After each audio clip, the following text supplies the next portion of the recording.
ታውቃላችሁ በዚህ ቻናል በየቀኑ ነው ፊልም የምለቀው። ትላንትና ግን በአንዳንድ ነገሮች ምክንያት ፊልም ሳለቅ ቀርቻለሁ። እሱንም በማስመልከት ዛሬ አንድ አሪፍ ያልኩትን ፊልም ይዤላችሁ መጥቻለሁ። ፊልሙ በ2012 ለእይታ የቀረበ ሂር ካምስ ዘ ቡም የተሰኘ ፊልም ነው። ቤተሰብ እስኪ 50,000 ሰብስክራይበር እንግባ። ሰብስክራይብ እያደረጋችሁ እኔ ታችሁን አበረታቱኝ። ወደ ፊልሙ ታሪክ ስንሄድ ፊልሙ ሲጀምር ስካት የተባለ አንድ ሰነፍ ሰው እንመለከታለን። ስካት አንድ ሃይ ስኩል ውስጥ የባዮሎጂ አስተማሪ ነው። አንድ ቀን ጠዋት ስካት ስራ እንዳለው ረስቶት አርፍዶ ይተኛል። እናም እንዴትም ብሎ እየፈጠነ ወደ ትምህርት ቤቱ ይደርሳል። ትምህርት ቤትም ከደረሰ በኋላ የትምህርት ቤቱ ዳይሬክተር እንዲያየው ስላልፈለገ ቀስ ብሎ በተማሪዎች ክፍል መስኮት አድርጎ ሲገባ ዳይሬክተሩ ክፍል ውስጥ ቆሞ እየጠበቀው ነበር። የትምህርት ቤቱም ዳይሬክተር አሁንም በድጋሚ አርፍዶ መጣ፣ ከደሞዝ ነው ቆርጠው ይለዋል።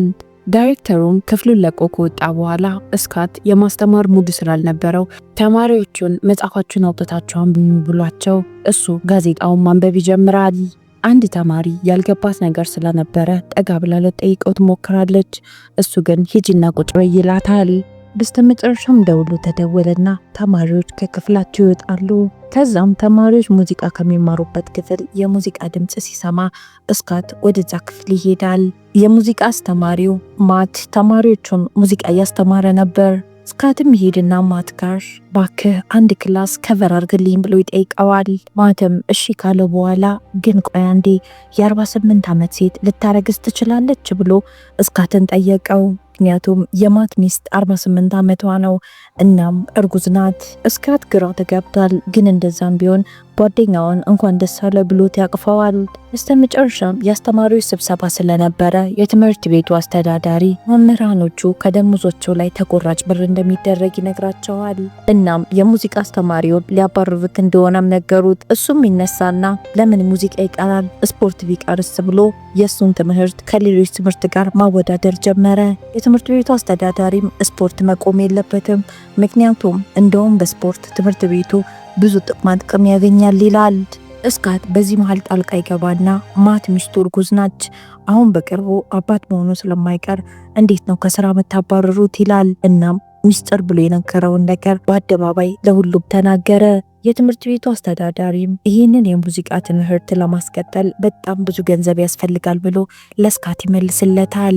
ስካት ችግር የለውም እኔና ማት ገንዘቡን ከየትም ብለን እናሰባስባለን ብሎ መለሰለት። የሚቀጥለው ቀን ማት እንዴት አድርጎ ገንዘቡን እንደሚያሰባስብ ሀሳብ ለስካት እየነገረው ነበር። ስካት ቀደም ያለው ቀን ገንዘቡን አሰባስባለሁ ያለው ስሜታዊ ሆኖ ነው እንጂ ከልቡ አልነበረም። እናም ሀሳቡን እንደተዋቡ ይነግረዋል። በስተመጨረሻም ግን እሺ ከመምህራን ጋር ተሰባስበን ሀሳብና መነጫለን ብሎ ከማት ጋር ይስማማል። በስተመጨረሻም ሁለት አስተማሪዎች ብቻ ነበር የመጡት፣ ስካትና ቤላ የተባለች ሌላ አስተማሪ። ገዛም ሆኖ ማት ተስፋ መቁረጥ ስላልፈለገ ሌሎቹ ሊጠራቸው ይሄዳል። ቤላም እንዴት አድርጋችሁ ነው ገንዘቡ የምታሰባስቡት ብላ ጠየቀችው። ስካትም የምን ገንዘብ በጣም ብዙ ብር እኮ ነው፣ ምን አስበሽ ነው ይላታል። እሷም በማትማ ተስፋ መቁረጥ የለብህም ልትረዳው ነው የሚገባው ብላ ስካትን ታበረታታዋለች። ስካትም ቤላ ተመችታው ስለነበረ ለምን እራት አበላም ብሎ ይጠይቃታል። እሷ ግን አይመቸኝም ነበር ያለችው። ከዛም በአንድ ነገር ያስይዛሉ። ጁላይ ይዞት የነበረውን የቅርጫት ኳስ ጫት ውስጥ የሚከተው ከሆነ አምራው ራት እንደምትበላ ተስማማ። የሚያህል ቢሞክር ስካት አልተሳካለትም ነበር። ከዛም ወንድሙ ኤሪክ ጋር ሄድና ተጨማሪ ስራ እንዲፈልግለት ነገረው። ኤሪክም እያየህ አይደል እኔም ኑሮ መግፋት ከብዶኛል ይለዋል። እንደውም 2 ሰራተኞች ሸኞቻቸዋለሁ፣ ምክንያቱም በስነስርዓት ደሞዝ መክፈል አልቻልኩም ይለዋል። ስካት ተጨማሪ ገንዘብ ማግኘት ስላለበትና ደሞዙ ስለተቆረጠ ትልልቅ ሰዎችን የዜግነት ትምህርት ለማስተማር ይቀጠራል። አብዛኛው ተማሪዎች አዛውንትና እድሜያቸው ትልልቅ ስለነበረ ትኩረት ሰጥተውት የሚያስተምረውን ነገር አይሰሙትም። አንድ ቀን ከክላስ በኋላ ኒኮ የሚባለው ተማሪ ስካትን እባክህ እርዳኝ፣ ለ3 ከምታስተምረው በተጨማሪ አስረዳኝ፣ እናም ፈተናውን እንዳልፈርዳኝ ይለዋል። ሰውዬ ይህንን ፈተና ከወደቀ ወደ ሀገሩ ነው የሚመለሰው። ስካት በመጀመሪያ እምቢ ብሎት ነበር። በስተመጨረሻም ኒኮ የተባለው ሰው ተስፋ ቆርጦ ፊቱን ሲያዞር ስካት እሺ እረዳሃለሁ ይለዋል። ስካትም ኒኮን ለማስጠናት ወደ ኒኮ ቤት ይሄዳል። እናም ግድግዳ ላይ ከተለጠፉት ፎቶዎች የተረዳው ኒኮ ማርሻል አርት አሰልጣኝ ነበር። ኒኮም ስካትን ከጓደኞቹ ጋር ያስተዋውቀዋል። እናም የቦክስ ውድድር ለመመልከት እየተዘጋጁ ነበር። ስካት ላስጠና ቢለውም ኒኮ ይህንን ድብድብ አይቼ ሳልጨርስ አላጠናም ይለዋል። ስካት ሳይወድ በግዱ ቁጭ ብሎ ድብድቡን ይመለከታል። እናም ድብድቡን የተሸነፈው ሰው ራሱ ጠቀም ያለ ገንዘብ እንደሚሰጠው ሲያውቅ ስካት በጣም ነበር የገረመው። እነሱም አብራርተው ለስካት ያስረዱታል። አሸናፊው $50,000 ይከፈለዋል፣ አሸናፊው ደግሞ 10,000 ይሉታል። ስካት ለትምህርት ቤቱ ገቢ ማሰባሰቢያ ጸዴ ሀሳብ ያመጣ ስለመሰለው ሄዶ ለማት ሀሳቡን ይነግረዋል። ማትም ምን አስበ ነው? ይሄ እኮ አደገኛ ነገርና እማይሆን ነገር ነው ይለዋል። ስካት ግን ውድድሩ ላይ ለመሳተፍ ልምምድ ለመጀመር ሁላ አስቦ ነበር። ስካትም ኬት አምጥተን ነው $48,000 አሰባስበን ይህንን የሙዚቃ ትምህርት እንዲቀጥል ምናረገው ይለዋል። ማተም እንዴትም አድርጎ ቢያስበው በጣም ብዙ ብር ነው። እናም በጥቂት ጊዜ እንዲሁ በቀላሉ የማይሰበሰብ ገንዘብ ሆነባቸው። እናም በስተመጨረሻ በስካት ሀሳብ ይስማማል። ስካት አዲስ የጀመረውን የማስተማር ትምህርትም ያቆማል። እናም ኒኮን እንዲያሰለጥነው ጠየቀው፣ ምክንያቱም ውድድሩ ላይ ለመካፈል። መጀመሪያ ኒኮን ቢብሎት ነበር፣ ምክንያቱም አርጅተሃል፣ ሰውነትህም ግዙፍ ነው፣ በዛ ላይ ደግሞ የድብድብ ልምድ የለህም ይለዋል። ስካት በተቻለው አቅም ሊያሳምነው ይሞክራል። ኒኮ ግን ሀሳቤን አልቀይርም አለው። በስተመጨረሻም ስካት ኮን የሚያሳምንበት አንድ መንገድ አገኘ። ፈተናህን እስክታልፍ ድረስ እኔ ያስጠናሃለሁ፣ አንተ ብቻ ለድብድብ አዘጋጀኝ ይለዋል። ኒኮም ስካትን ጥሩ ድብድብ ካሰብክ ሰፈር ውስጥ ከሚካሄዱ ከትንንሽ ድብድቦች እንጀምራለን ብሎ አንድ ድብድብ ላይ እንዲገኝ ስካትን ይቀጥረዋል። ስካትም ኒኮን መጀመሪያ ትሬኒንግ አይቀድምም ብሎ ይጠይቀዋል። ኒኮም ራስን ምን ውስጥ እንደምትከት ማየት አለብኝ ብሎት ሄደ። ማት በተቻለው አቅም ስካት ውድድሩ ላይ ሲገኝ ይጠቅማል ብሎ ያሰባቸውን አንዳንድ ነገሮች ሊያስተምሮ ይሞክራል። አይኑም ሰዓቱ የሚደርስና ስካትና ማት አንድ ላይ ተያይዘው ወደ ድብድቡ ቦታ ይሄዳሉ። እናም የስካት የሚደባደብበት ሰዓትም ይደርሳል። ስካት በጣም የሚያስቅ ቤት ውስጥ የተሰራ ድብድብ ልብስ ለብሶ ነበረ ወደ መደባደቢያው ቦታ የገባው። የሚገርም ሁኔታ ልክ ድብድቡ እንደተጀመረ ነበር ስካት በአንድ ምት ራሱን ስቶ የወደቀው። የሚቀጥለው ቀን የትምህርት ቤቱ አስተማሪና የትምህርት ቤቱ ነርስ ወደ ሆነችው ሴት ይሄድና የተፈጠረውን ነገር በሙሉ ይነግራታል። እሷም እማይሆን ሀሳብን ያመጣኸው ይቅርብህ አለችው። ስካትም ምን ላድርግ አንዴ ለማት ቃል ገብቼለታለሁ ይላታል። እሷም ቃል እንደገባህለት ገብቶኛል፣ ግን አሁን ገንዘብ ለማሰባሰብ የመረጥከው መንገድ ደግሞ በጣም አደገኛ ነው። ስለዚህ ሂድና ማትን አናግረው ይቅርብህ አለችው። ስካት ማትን ለማናገር ወደ ማት ቤት ይሄዳል። ማት ቤት አልነበረም፣ ሚስቱን ነበር ያገኛት።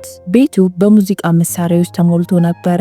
ስካትም ምንድነው ብሎ ሲጠይቃት ማት አዲስ የሙዚቃ መሳሪያ መግዛት ያልቻሉ ህጻናቶችን መሳሪያቸውን እየጠገነ በተቻለው አቅም ያግዛቸዋል። እናም እነሱ ያመጡት የሙዚቃ መሳሪያ ነው ትለዋለች። እናም እማያውቅ ስለመሰላት እርጉዝ እንደሆነችም ነገረችው። ከዛም ደሞ ሚስጥር ነው ትለዋለች።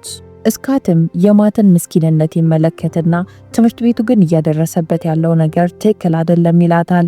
እሷም ምንድነው ብላ ጠይቀዋለች። ስካት ትምህርት ቤት ውስጥ እየተካሄደ ስላለው ነገር ምንም እንደማታውቅ ሲረዳ ፈጠን ብሎ ወሬውን ይቀይራል። ፊቱ ላይ ያለውን ፕላስተር ስትመለከት ምን ሆነ የተጎዳው ብላ ጠየቀችው።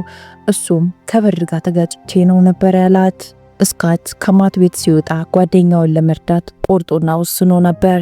እናም ኒኮ ጋር ይሄድና ስልጠናውን ይጀምራል። ኒኮ የተወሰኑ ቴክኒኮች እያሳየው እያሰለጠነው ይቆያል። ስካት አሁንም ውድድር ስለነበረበት ሁለተኛ ውድድሩ ላይ ይሳተፋል። ልክ ድብድቡ እንደተጀመረ ስካት ትንሽ ደንግጦ ስለነበረ ወዲያው ነበር የተደበደበው። ኒኮ ውጪ ላይ ሆኖ እየደጋገመ ራስን ለመከላከል ሞክር እያለ ይነግረዋል። ከሁለተኛው ዙር በኋላ ልክ ሶስተኛ ዙር ሲጀመር ዝናብ መዝነብ ይጀምራል። ስካትም ድብድቡ እዚህ ላይ የሚያበቃ ስለመሰለው በጣም ነበር ደስ ያለው። ግን ዝናብ ቢዘንብ እንኳን ድብድቡ ይቀጥላል። ቆሞ እየተደባደቡበት የነበረው ሻራ ውሃ ሲነካው እያንሸራተተ ይጥላቸዋል። ይህም አጋጣሚ ለስካት በጣም አሪፍ ሆኖለት ነበር። ምክንያቱም ሶስተኛውን ዙር ስካት ነው እየመራ ያለው። የሚቀጥለው ቀን ስካት ተማሪዎቹን ፈተና ሲፈትን የክፍሉ በጣም ጎበዝ ተማሪ የሆነችው መሊያ በጣም ብዙ ጥያቄዎች ስታለች። አርቶ ምን እንደሆነ ሲጠይቃትም እሷም እያለቀሰች ቤተሰቦቿ ትምህርት እንድታቆም ጫና እያረጉባት እንደሆነ ነገረችው። ባቴ ትምህርትሽን አቁመሽ ሬስቶራንት ውስጥ ስራ ግዢኝ እያለኝ ነው ብላ ታለቅሳለች። እስካትም ትምህርት እኮ ጠቃሚ ነገር ነው እንዴት ታቆሚያለሽ ይላታል። እሷም አንተም እኮ ብለኸኛል ትምህርት አይጠቅምም ብለሃል አንድ ቀን አለችው። እሱም በተናገረው ነገር በጣም ነበር ያፈረው። ስካት ማትና ኒኮ አንድ ላይ በመሆን የሚቀጥለው ውድድር ላይ ለመሳተፍ እየሄዱ ነበር። ስካት የተለያየ ጥያቄዎች ኒኮን እየጠየቀው ለፈተናው እያዘጋጀው ነው። እስካት ማትን ምግቤስ ብሎ ይጠይቀዋል። ማት ትምህርት ቤት ረስቶት እንደመጣ ይነግረዋል። እስካትም በጣም ተናዶ አንድ ያንተ ስራ ምግብ ማዘጋጀት ነው ብሎ ተቆጣው። ቦታው ላይ የሚገኙና ውድድሩ ይጀምራል። መጀመሪያውን ዙር እስካት በደንብ ነበር የተቀጠቀጠው። እስካት አሰልጣኝ እየደጋገመ ራስን ለመከላከል ሞክር እያለ ቢነግረውም እስካት ግን ሊሰማው አልቻለም። ኒኮም በተደጋጋሚ የምትመታ ከሆነ ለማሸነፍ ምንም እድል የለህም ብሎ ለእስካት ይነግረዋል። ሁለተኛው ዙር ልክ ከመጀመሩ የእስካት ተቀናቃኝ ሮጦ ይመጣና አሁንም እስካትን መምታት ይጀምራል። እዚህ መሃል እስካት አንድ ክፍተት ያገኘና በቦክስ ብሎ ተቀናቃኙን ጣለው። እስካት ለመጀመሪያ ጊዜ ያሸንፋል። ማትና ኒኮም በጣም ነበር የተደሰቱት። ሶስቱም አንድ ላይ ደስታቸውን ያከብራሉ። እዚህ መሃል እስካት በልቶት የነበረው ሚልኮ ምግብ ስላልተስማማው እዛው ተቀናቃኙ ፊት ያስመልሳል። ቤት እየተመለሱ እስካት ኒኮ ፀሐይ ላይ ቁጭ ብሎ የዋለ ምግብ ስለሰጠው ኒኮ ላይ ይጮህበታል። ኒኮም አሁን የምግቡ ጉዳይ ሊያሳስብህ የሚገባው ማሸነፍህ ነው አለው። የሚቀጥለው ቀን እስካት ተማሪዎቹን ለማስተማር ወደ ክፍል ሲገባ ተማሪዎቹ የሱን የድብድብ ቪዲዮ አይተው ሲያስመልስ የተቀረጸውን ቪዲዮ እየደጋገሙ እያሾፉበት ነበር። ክፍሉ ጎበዝ ተማሪ መሊያ ለኛ ብለ ይሄንን ስለምታረግ አመሰግናለሁ ትለዋለች። እሷ ይሄን ማለቷ እስካትን በጣም ነበር ያነሳሳው። አሁንም በድጋሚ ቤላ ወደ ተባለችው ወደ ትምህርት ቤቷ ነርስ ሄድና የተጎዳውን ጉዳት አሳይቷት እሷም ማከሟን ትጀምራለች። ሁሌ እየተጎዳ ስለምትመጣ ከዚህ በኋላ ትከፍለኛለህ አለችው። እስካሁን ያሰባሰባቸው ገንዘብ ስንት ደረሰ ብላ ስጠይቀው $300 ደርሷል ይላታል። ከዛም እሷን በበኩሏ ያሰባሰበችውን ትንሽ ገንዘብ ለስካት ትሰጠዋለች። እስካት አሁንም አንድ ላይ ራት እንብላ ይላታል። እሷም አልችልም ነበር ያለችው። እስካት ሁሌ ራሴን መከላከል ሰልችቶኛል፣ አሁን መልመድ የምፈልገው እንዴት አድርጌ መምታት እንደምችል ነው ይለዋል። ምክንያቱም ሁሌ እስካት እንደተደበደበ ነው። ኒኮም ከስካት ጋር ይስማማና ሌሎች አሰልጣኞች ጋር ይሄድና ቦክስ ያለማምዱታል። ከልምምዱም በኋላ እስካት ሁሉም ተሰብስበው ሲበሉ እጁን ማንሳት ስላልቻለ ምግቡን ሳይበላ ዝም ብሎ ምግቡን ማየት ይጀምራል። እነሱም ይስቁበታል። አሁንም በድጋሚ እዛች ነርስ ቤላ ጋር ይሄዳል። እናም ትከሻውን እያመመው ነበር። ልምምዱ ሰዓት ትከሻው ወልቆ ስለነበረ እሷም ትከሻውን ቦታው ትመልስለታለች። የሚቀጥለው ቀን የትምህርት ቤቱ ዳይሬክተር እስካትን ወደ ቢሮ ይጠራዋል። የዳይሬክተሩ ቢሮ ውስጥ የተማሪዎቹ ወላጅ ነበሩ። እናም ማይሆን ነገር ልጃችን ጭንቅላት ውስጥ ለምንድነው የምትከተው ብለው ጠየቁት። እስካትም እንዴት ነው ባት ለልጁ ነገሮችን ማድረጋችን ብሎ ሲናገር ዝም ብዬ እማየው ይላል። የትምህርት ቤቱ ዳይሬክተር ወላጅን ከመውቀስ ይልቅ አስተማሪው መውቀስ ስለቀለለው እስካትን ይወቅሰዋል። እስካት ወደ ተማሪዎቹ ከተመለሰ በኋላ ከሌላ ጊዜ በተለየ መልኩ በጣም ደስተኛ ሆኖ ነበር ያስተማራቸው። እሱ የሚወዳት የትምህርት ቤቱ ነርስም እንደዚህ ሆኖ ሲያስተምር ተመልክተው በጣም ነበር ደስ ያላት። እስካት በጣም በስሜታዊነት ሁሉም ተማሪ በደንብ እስኪረዳ ድረስ ነበር ያስተማራቸው። እፍት ባገኘ ቁጥር እስካት ለውድድሩ በደንብ ነበር የሚለማመደው። አሁን እስካት በርከት ያሉ ውድድሮችን እያሸነፈ እየመጣ ነው። እናም ለሙዚቃ ትምህርት ፕሮግራም የሚያስፈልገውን ገንዘብ በጥቂቱም ቢሆን እያሟላ ነው። እስካት የተለያዩ ውድድሮች ላይ ለመሳተፍ እየተመዘገበ ነው። እዛውም አሪፍ ገንዘብም እያገኘ ነበር። ቤላ የተባለችው የትምህርት ቤቱ ነርስም እስካት አሁንም በድጋሚ እራት እንብላ ብሎ ሲጠይቃት እሺ ያለችው። እስካትም ምግብ መስራት ስለማይችል ወንድሙን ያሰራዋል። እሷም ስትመጣ ወንድሙን ደበቀው። ምግቡን ከቀመሰችው በኋላ በጣም ጣፍጧት የእውነት አንተን የሰራኸው ብላ ጠየቀችው። እሱም አዎ ብሎ መለሰላት። እናም ምግብ ውስጥ ምን እንደጨመረ ስጠይቀው በስነ ስርዓት መመለስ አልቻለም። እሷም ስቃበት በትክክል ምግቡን የሰራውን ሰው አመስግንልኝ ትለዋለች። ቤላም እስካት ጠንክሮ መደባደብ እንዳለበት እየነገረችው ቤት ውስጥ መታገል ይጀምራሉ። እናም ሁለቱም ተያይዘው ወደቁ። እስካት ለወንድሙ እንዴትም ፈልጎ ጥሩ ስራ ያገኝለታል አሪፍ ሬስቶራንት ውስጥ።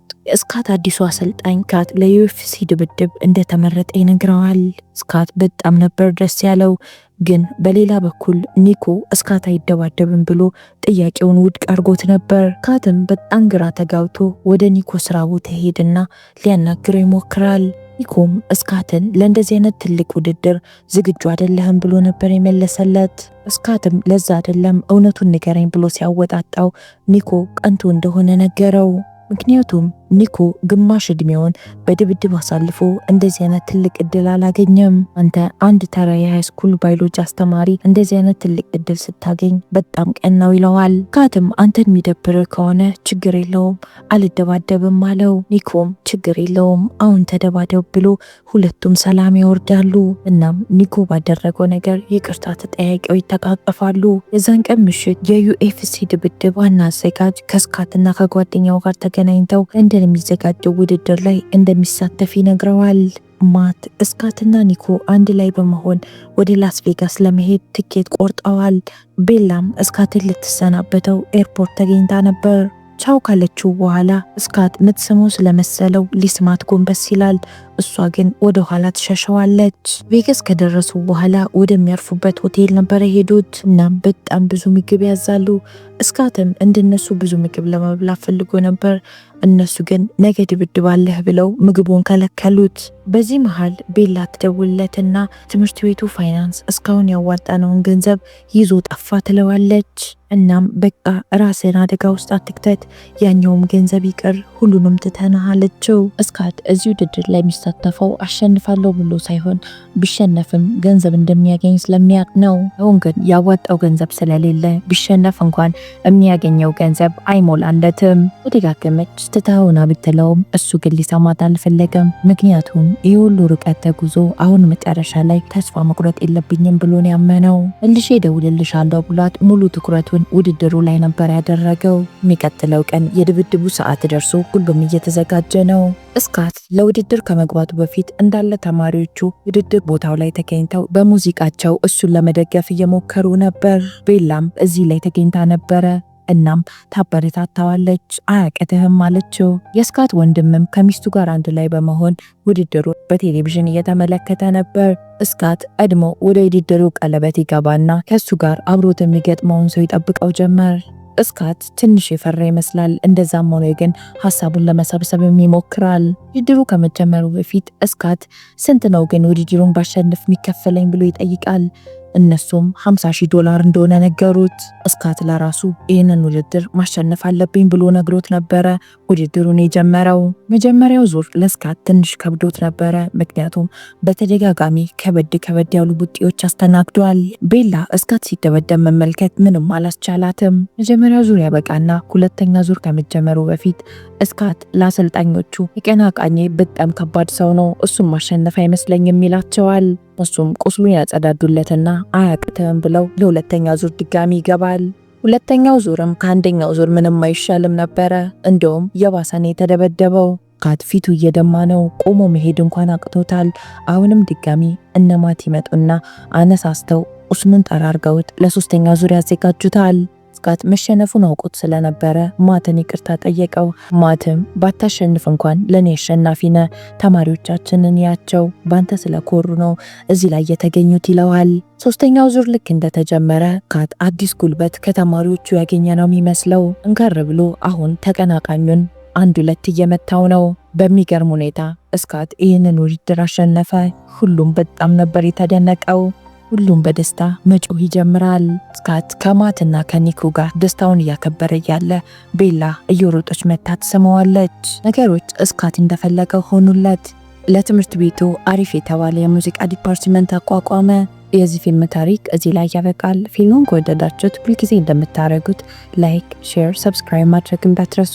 በህይወታችሁ በጣም የፈተናችሁ ከባድ የተባለ ነገር ምን ገጥሟችሁ ያውቃል? እስኪ ኮሜንት ላይ ጻፉልኝ።